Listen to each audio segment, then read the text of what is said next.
All right, good morning, everybody. It's Monday, ready to start the week, and it's June 9th already. Goodness, June is flying by. Today we're going to do our Monday metrics as well as our reseller restart topic. This week is pricing, which is a good old controversial subject to get us started for the week. And but it's important, and there's no right or wrong way for pricing. Dependent on your model. So I guess I would just caveat all this with saying, I think I can tell you how to price your things to get the most sales in the shortest period of time. However, that's not everybody's model, which is fine. There's nothing wrong with it. So we're going to jump in, and I'm going to talk to you about how I feel we can price according to what you guys want to do for your own goals, because we don't all have the same goals. So the very first thing we need to decide is, what is your goal with your pricing? Like, are you wanting to make the most money overall and you're willing to wait? Because there's nothing wrong with that. That's fine if you're wanting to wait. Do you want to sell it fast and keep turning it over? Do you want to like turn your dollars into more dollars into more dollars? And, obviously this is going to come back to also if you're full-time versus part-time or retirement income. How much profit per item do you need to meet to be able to get the income generated from eBay that you need? Because oftentimes I find people get in this funny thing where they are short on money. They need eBay to pay their bills. So then they hang on for the most money every time. And oftentimes that backfires and gives the exact opposite result. So that's why it's important to look at all these questions, not just pick and choose one or two, because if we pick or choose one or two, then we don't always see the big picture. So do you want to touch that item again? We don't always think about that in our scenario of, how we price things. Are you going to put it, set it, forget it? Are you just going to put it up, list it, never want to deal with it again? Or are you willing to sit there and keep messing with it or price adjust? And how long do we want that to happen? How often do we want our items to completely turn over in our store? If we're part-time or this is just supplemental income, maybe that doesn't even really come into a factor. And you say, I can sit on it for 5 years and it's not a problem. Then it's not a problem for me either. But if it's a cash flow thing, then I would say we really should be turning over our stores quicker than later. I think, and of course we'd all probably say this, 90-day turnover would be optimal for most people. Is it reality for most of us? Not really, right? So I think 6 months turnover, at least for me in my category, is absolutely doable. So I really want no worse than a 6-month turnaround time on my items. So I really try to make sure they all get shoved out. If you're saying, hey, in my category, a year is very common and that's what I'm going to do, that's fine. But we just need to know what we're going for before we're setting all our prices, because it makes a difference, right? So if we're going to want fast cash flow, then sometimes that's going to include, or lots of times we need to be a little undercut in the market with our pricing.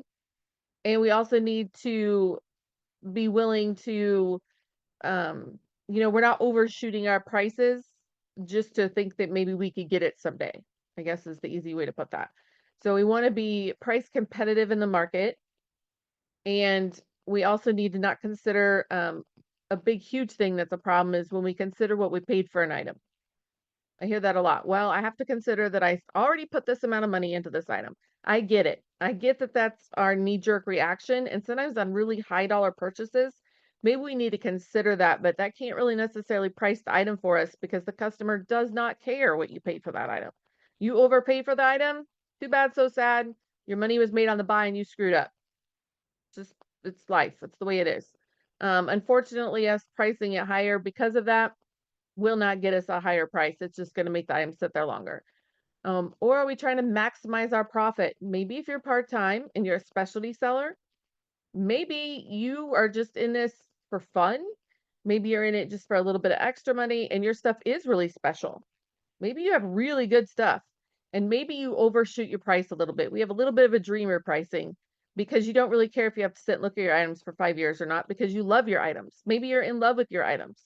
People have that, whether that's I think that's a fatal disease if you want to be full-time. If we're in love with our items and we think everything we sell is special and it's really not, that could be a fatal blow to our store. If you're part-time and you do really love your items, maybe you just price a little high and you want to get every dollar out of every item, and that's okay. If you want to have a high return on investment, and that means that you're pricing based on your margins, which I would not recommend, but it is a model, and your ROI you want back, not based on the market. I feel like that kind of confuses eBay a little bit. I feel like you're going to get lucky and sell stuff once in a while, but I don't think that's really a good, but it is a method people use. I don't recommend it, but people do use it. So we need to figure out your pricing strategy on one of those things like that. And maybe you're a combination. I feel like I'm a combination of lots of these. So if we're doing market matching, and that's like basically selling off the comps, we're going to use sold comps, not the actives. I don't ever look at the actives. I don't look at the active pricing. I don't care what other people are pricing their items at. I price my items at what I think I can get for it. And so I'm not looking at anything anybody else is doing except for the people that actually sold their items. So you do need to then adjust a little bit based on, what kind of condition is your item in. Is it a variation? Because I always say we just have to find a like item. We don't have to find an exact item. And then also, what is the demand? Has it changed? Is it similar? And then I best, I price right in the road in the middle usually for the sold items. Except I do use a little bit of the next thing as like a hybrid model, and that's aspirational pricing. So that's where you price high and you're hoping you get lucky kind of thing. So it works for rare items, or really desirable items, or things that are trending really hot. You can also combine this with offers and markdowns, which I do.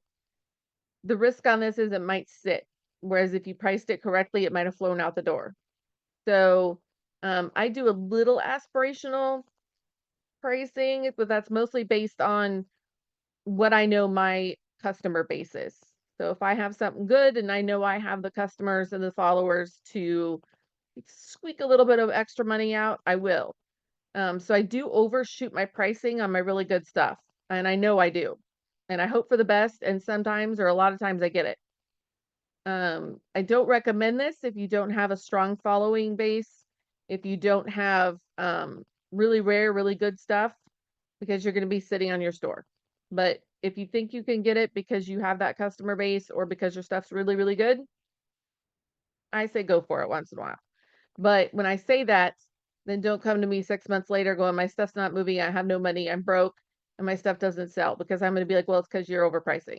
So while we have to be cognizant of it and it can work sometimes, just be aware that it can make your store really slow. So the undercutting strategy, which I know some people do in this group and they do it very, very well, is they do look at they look at the solds to get a good base, and then they look to see what's out there as far as what else is listed and what prices they're listed at, and they undercut everybody just a little bit, or sometimes a lot if they want to flip it real quick. If you're buying your items correctly and you're doing good buys, then and you need the money and you're just trying to flip cash, undercutting the market works, guys. It really does. And if you're in clothing, you almost have to undercut the market a little bit or you're going to be in trouble. If you're not selling good rare items or really desirable items, you're going to sit on them. So undercutting the market just a little bit, or we may call it in our group, maybe even we're doing on the low side of comps, right under low side of comps. I do this sometimes. I did it this morning. I think I have a bracelet that's probably, I didn't test the metal, didn't test the stones. I don't think it's gold. I don't think it's, whatever, but I probably could have priced it at $2.99. I priced it at $1.99 because I know it's going to fly out the door at $1.99, right? Somebody might get lucky off me. They might make some money off me. It was in a lot. I probably got a quarter in it, right? So I'd rather have that $1.99 guaranteed the next couple days, because that's a really good flip. If somebody gets lucky off me, good for them. And then you know what they'll do? They'll keep coming back to my store and they'll buy more because they got a good deal and they made money off me. So I'm okay with people making money off me. It doesn't bother me at all. You may actually, the risk on this one is that you might undervalue some rare items. You know, we've all had that item where we weren't really sure on, maybe we had a guess and then it sold instantly and you go, I may have been wrong. However, one topic, whether it's for YouTube or for our group, is going to be, I was just sitting here listing this morning and I thought, what if we all only sold items that we fully expected them to sell in 5 minutes? That we didn't have that knee-jerk reaction of like, ugh, it sold right away, but we expected it because that's how good it was. We'd probably have to be spending 80% of our time sourcing. Well, as lots of the really great eBay gurus say, you probably should be anyway. Yeah. Of our business, right? But I agree, it'd be really hard, especially if you're looking at 30 a day, right? Really hard. I didn't say I could do it, Larry. I just said, what if we did that? What if those were our not goals, but that was our expectation for ourselves, and we just didn't accept less than items that we would absolutely not be shocked if they sold immediately. And some part of me goes, why couldn't I do that? Why not? Right? I don't know if I could do 30 a day that way, but I bet I could do 20 a day that day.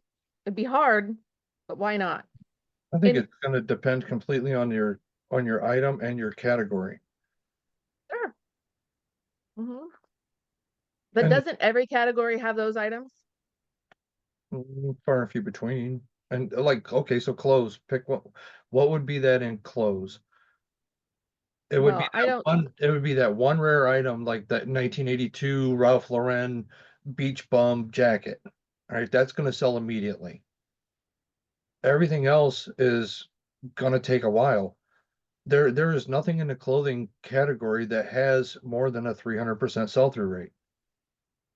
well, in my category, I have nothing, my most highest sell-through rate, I am 16%. So I understand how that goes. But I'm just saying in jewelry, people can make that purchase impulse buy because it's That's a right. it's a jade elephant necklace and it's gorgeous. Yep. You get into clothing, Levi's are Levi's. 501s are 501s. There's nothing Yep. If you special were, about if you were stuck in certain categories, you were going to end up where they were only grail items like that. it. However, I don't know. It depends on how saturated it is for sure. But maybe things selling instantly doesn't mean that it was super rare. Maybe it just means you're that good at price. And that means you're buying your stuff at a quarter, right? Whatever that looks like. I don't know what that looks like. I'm just saying. Maybe it's not that it's super grail. Maybe it's that you just price them so under market that they're selling instantly. So I That'd be think hard to do. Yeah. in my thought process tells me that there's really only in the used market, there's really two methods to make money. Either one, you buy stuff and hold out for the highest price, or two, it's a volume game. And you find the Levi's 501s that are selling 1,200 pair a day, and you just buy those and you undercut the market and just sell 50 a day. But you're only making $3 a pair. I mean, that's really what it boils down to. You're either going to cut the market on stuff that people buy frequently or sit on it until it and hope for the best. And I could be wrong. And I think that's what it I basically boils down to. I think that, I mean, isn't that kind of just what it boils down to in commerce in general for the most part? Different categories are going to look different for sure. But I mean, I end up in the same trap, Russell, really in a hole is that, and I get backslack for this, but I feel like volume game on eBay, if you're going to be full time, unless you're in certain specialty niches, it's a volume game. It's a volume game. And that doesn't, when you paint the picture out for people, like when they want to say, honestly, tell me how you could live full time off eBay, it isn't a pretty fun thing, right? It's not. It's just really not. So, eBay in general, if you're going to do it full time and do it right, it's volume based. And that sure doesn't sound near as fun as saying, hey, I'm only going to buy Grail jerseys, right? I mean, that sounds way more fun, but it's not always practical. And Lisa said she's had it happen more than once where she priced it too low and it sold right away, but it was still a good deal for me and her buyer.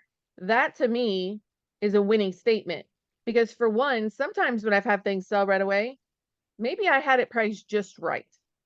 Doesn't mean I totally gypped myself. maybe it was priced perfectly. And there's nothing wrong with that. And sometimes I sell things right away and I feel exactly like Lisa does. I feel like that's awesome. I'm going to move on. Like we both got a great deal and be happy about it. I don't sit and dwell about it either. And I like that she had that attitude. That's a good attitude. And that's right. It works if you buy it right. That's right. Yes, Devin? So just how do I put this? So when you find your items, um, because clothing is it's all mass produced, they're only not making just one pair of jeans, they're making tens of thousands of them a day, okay? When it comes to jewelry, is everything that you get one of a kind, or is it Oh, all? no.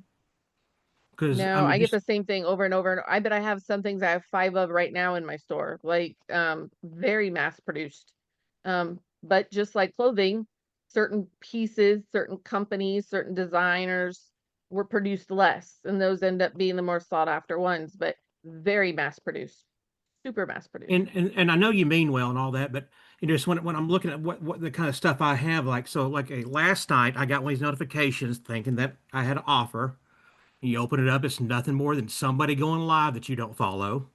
Right? And I was laying in bed, and I said, you know what? Let me just watch it for just a minute. This person had 4,000 people on his stream, and he had dozens and dozens of bathing ape shirts. I have found two of those over the past 3 years. I've never heard of it, so you're ahead of me. I mean, he Didn't even had, know I it mean, existed. a bathing ape. It's very BAPE is also it's a shortened definition. The guy that was the man, the creator of it, even made his own fakes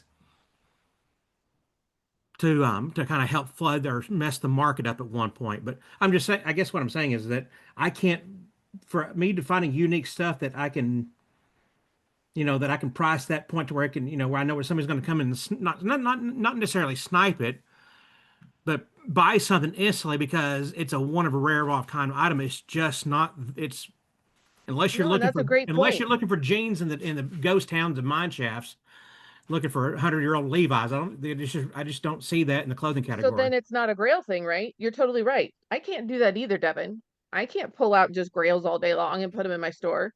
And I don't think grail hunting is necessarily where the money is. The volume's where the money is. I sell a whole lot more mass produced stuff that there's a million of them on eBay than I ever do my grail items. And so then it's a volume game, which sounds a whole lot boring. It's boring and it's a lot of work. But then if I can only find I'd say I try to do the better part of the ordinary, but most of the stuff in my store is ordinary that you could find a million of them on eBay. They're all mass produced. Um, but I have to sell a lot of them. So Dev, I have to price it correctly and I have to flip them fast. Devin, that stuff's out there. You're just not looking in the right place. If you think about it, okay, so a year and a half ago, John Barreto was doing a clothing call in the other group, and he showed us video of him inside of a store in San Francisco, and he was grabbing stuff 80s, 70s and 80s sports shirts and hats and all that stuff. And I thought, wow, that was a lucky find. And then fast forward 3 months ago, Tech and Sports did a video where he was in that same place, and that was a 10 or 12-year gap between them. That stuff is still sitting in that basement. So it's out there. We just got to figure out how to find it.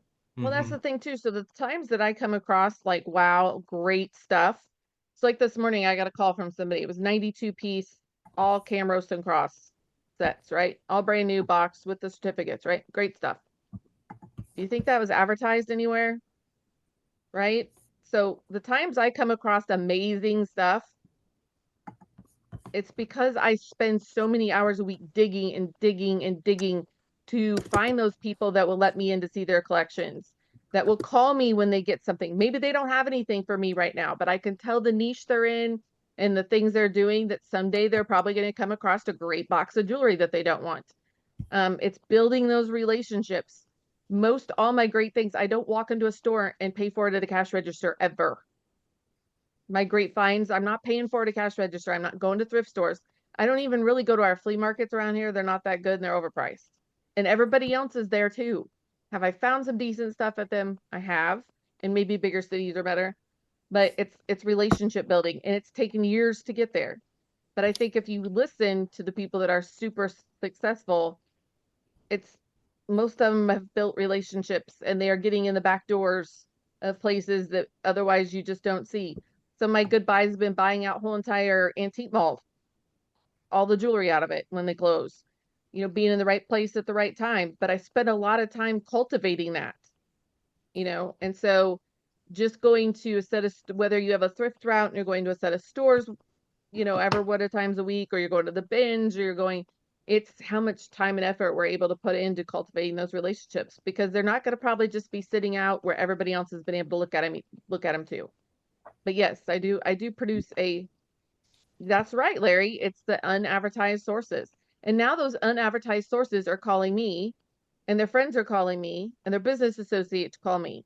That's how my best stuff comes. Do you think the lunch, even like stuff like lunch with the Ritz and stuff that lands in my lap, do you think anybody else had the opportunity to buy that first? It would have been gone. It would have been gone. I would have never gotten to touch it. Catherine.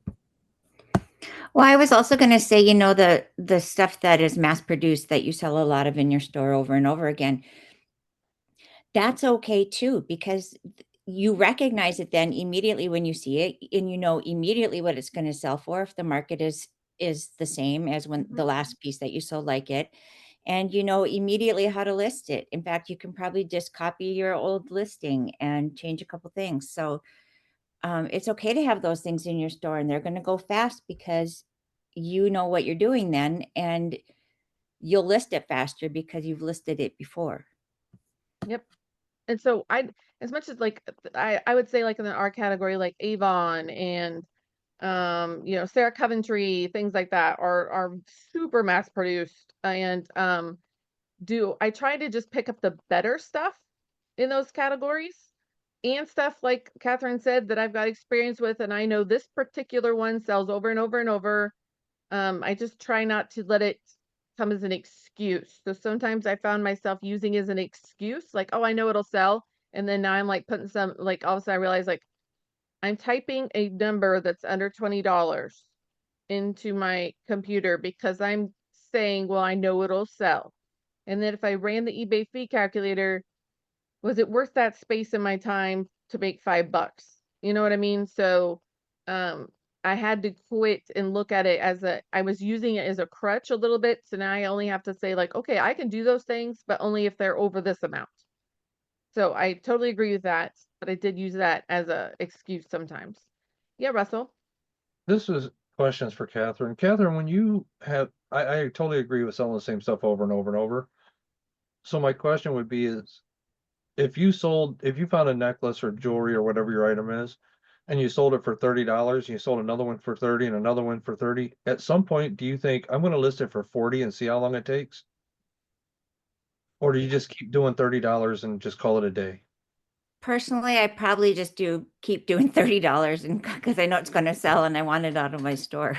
Because we had a long discussion about proof of concept a few weeks ago in our shoe call. And the idea behind it was, so you found one and you sold it for $30 and it sold, within a week. Then you go, okay, then you find another one exactly like it or super close. So instead of listing it for 30, because you know it'll sell in a week, you list it for 40, and then maybe it takes a month. And then you find another one. So do I list it at 30 or 40? Whatever works best for me. So maybe I could raise my price to 50 and then it sells in 3 months. So now everyone you find is 3 months, but it's $50 instead of 20 or 30 rather. You kind of see where I'm going with it. So then at some point, I just wondered if anybody ever thought of that or if anybody does it that way and what would their I've experience? tried it, and in some things it works. If you edge it up a little bit, I wouldn't say from 30 to 50, probably has never happened for me, and sometimes it doesn't. So, I've tried it and then I'm like, wow, this item that used to move really quick now doesn't. I change it back to the price I've always known, bam, sells. So, I think it's something you have to experiment with in your own situation and see if it works. But I think on pricing, it's so individualized, but then also we need to remember that we may have the tiered pricing with the markdowns, where we say, okay, like some of us will move the price 5% down every week or 2 weeks or however we decide fits for us. Some people do aged inventory markdowns where it's you know, if it's been on for 2 weeks, we mark it down this much. If it's been down this, and we have a strategy. All I really ask for people is that they have a strategy, right? That's all I really ask, is to have some sort of aged inventory strategy. I would say though, again, if you're part-time, if this is retirement fund money, and you decide, hey, I'm never marking down my items, and I'm okay if I die with all of them. I'm cool with that too, right? I'm fine with it. But as far as needing cash flow, if this is something you need for bill money, we need to have a way to move out items that aren't fitting in our you know, metrics as far as turnover. So it's really hard, you know, if you tell it's all in what you say you want and saying it's okay to how you want the results to look like, right? So you tell me, I want my store to turn over every 6 months. I need the cash flow to pay my bills. I got to get this stuff going. And then you refuse to change your prices for 6 months.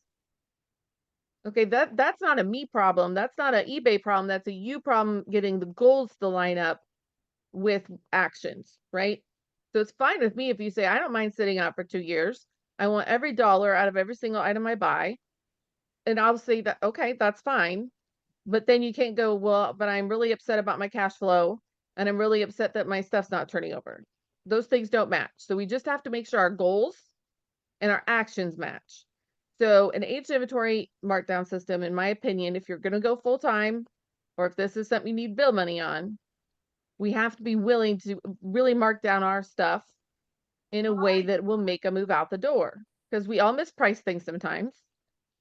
Sometimes the market cools off. Sometimes there's just not enough customer pool to justify our price, depending on how quickly we want it to move. I agree with Larry. It's easy to have a system, but sometimes we fall off and we don't always follow it diligently. And if you don't follow it diligently, you'll start finding those tail enders that are still hanging around. And why are they still hanging around? It's because we didn't, you know, the price didn't catch it right at the right time. Do I think sometimes people get really great deals in my store because now they've hit the certain markdown system? And this item probably would have sold full price if I would have waited in another 3-4 months for the right buyer. Well, absolutely. Right. That's part of the whole, that's part of business, right? It just is. And if we're doing it in a methodical way with rules, with business rules, that's going to happen. There's going to be things that sell cheap that probably could have sold full price. That's the way business rolls sometimes, right? But we need to have rules for ourselves and rules for our business, because if you haven't written down and you have everything in that way, that's how consistent cash flow comes on eBay. You know, I can almost really close, very rarely do I not meet certain criteria on eBay for my income. And I'm listing fairly similar stuff every week, but I feed eBay and I expect from eBay the same as what it gives me. I'm very consistent. But if all of a sudden I decided to dig my heels in and I wasn't going to mark down the stuff that I thought was good enough, and I was just going to sit on it forever, I'd probably just be sitting on it. And then my cash flow would stop or it'd slow way down. So we have to be consistent with our actions and our goals and follow through. And then pricing is a huge part of that on eBay. So if you're going to, in my opinion, this is just my opinion, if you want to turn over your items, let's say in 30 days, and you say, I'm going to turn it over every 30 days. Is that possible? Well, if your stuff isn't terrible, yes.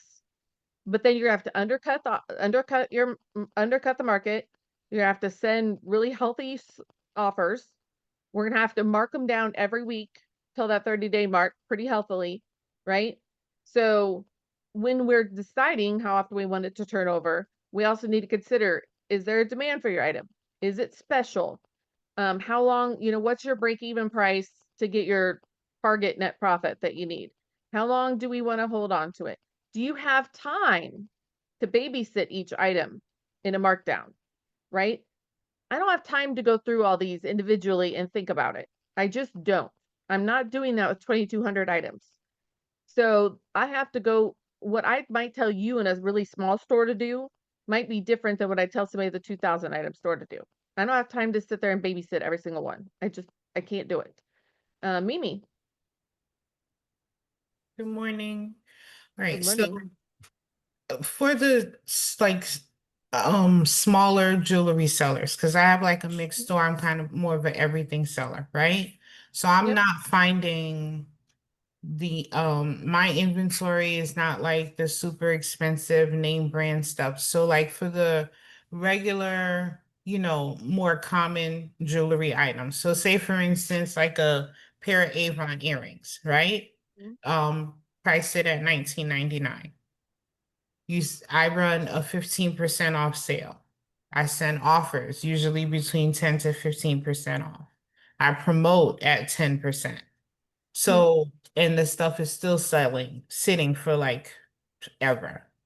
So, and other earrings have sold, like the same pair, other sellers. What am I doing wrong in a scenario like that? Because I mean, at running a sale 15% off, paying eBay 10 to 15% to promote it, and then what was the other thing? Sending an offer. It's the So desirability of the item. I'm I sorry. mean, I have a pretty quick turnover in my store, but if I listed $20 Avon earrings, they honestly would sit there a long time. Most of the time. It's not you, it's the item probably. I mean, it's that way with anything. So yeah, other people might be selling them, but I think it's the luck of the draw who gets that sale. When we're in a saturated market, and jewelry's saturated anyway. So if we add on things that aren't special, mass produced, and everybody's got one, it's just hard sell. I don't think it's you, Mimi. I think it's hard. I lot those So, things up. all right. So for my jewelry, I mean, you've been in my store. I have adjusted my pricing. So it's just because I'm not getting like the more desirable name brand items. It's just because my stuff is regular smegular, and that's why. So no matter what I did, it wouldn't sell faster. Not unless it was, $9.99. And I get that. And I don't want to sell things for $9.99 either. So make an Avon earring lot, make an Avon necklace lot. Those do sell. Okay. They do sell. They'll sell faster anyway. All right. Thank you. Yep. And actually, here's a fast tip, especially for Mimi, who actually rocks it on Whatnot. So whether her sales reflected or not, I don't know. I wasn't able to stay, but I can tell you that Mimi has the personality for it. She had the setup for it. I go to a lot of jewelry shows and Mimi kills it. So, and on Whatnot, for whatever reason, people are always asking for Avon. If you had an all Avon show and all whatever show, I think it would go well. People are constantly asking for Avon when I'm in shows, which cracks me up because I can't sell for anything on eBay hardly. But I'm I watched telling you, I don't know what it is. I Yeah. watched the show last night. This lady, I mean, she has a huge following on TikTok. And so she had, I don't know, over 100 people in her show last night.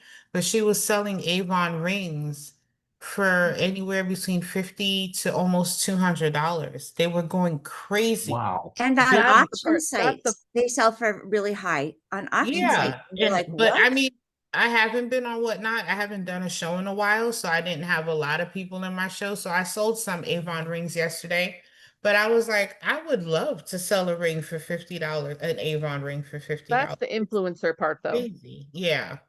Yeah. Yeah. How People will much were pay you getting 10 for your times other what it's worth. stuff?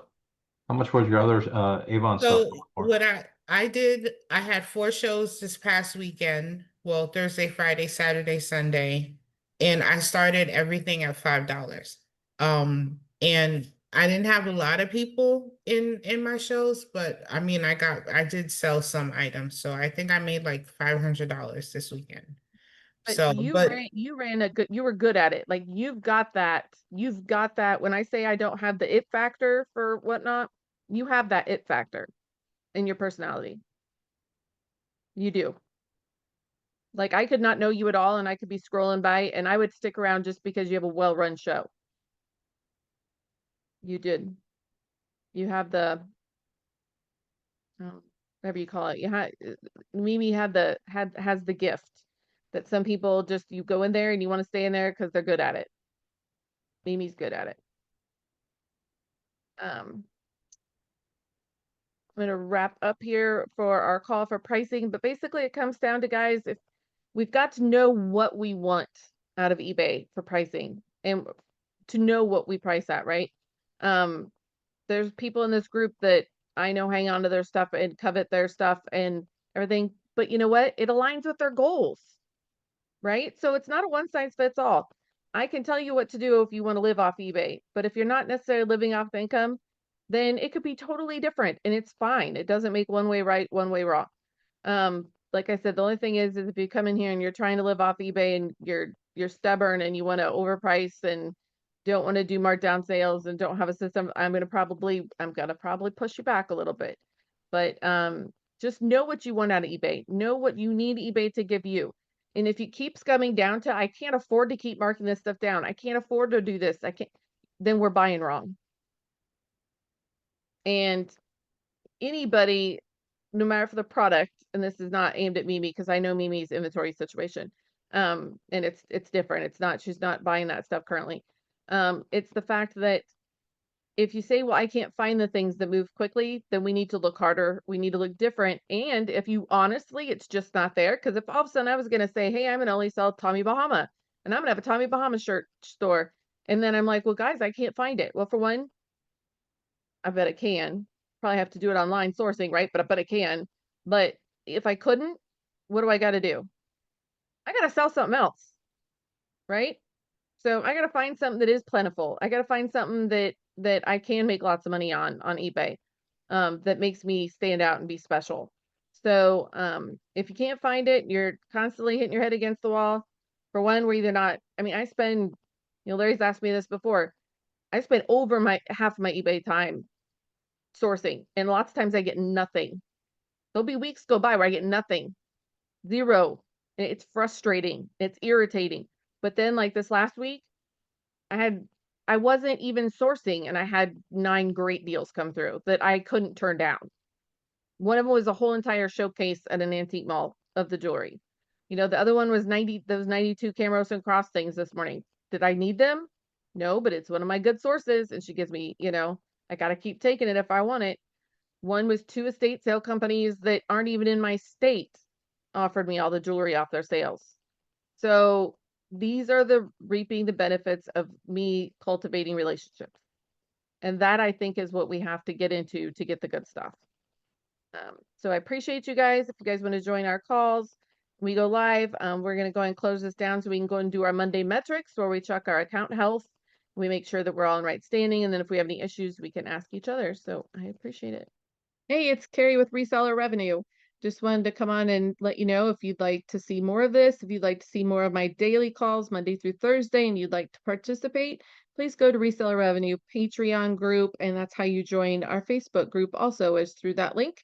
And you can join our morning calls, which we meet every day, Monday through Thursday at 9 a.m. Central Time. And then we have other calls afterwards, like we have a shoe call, a clothing call.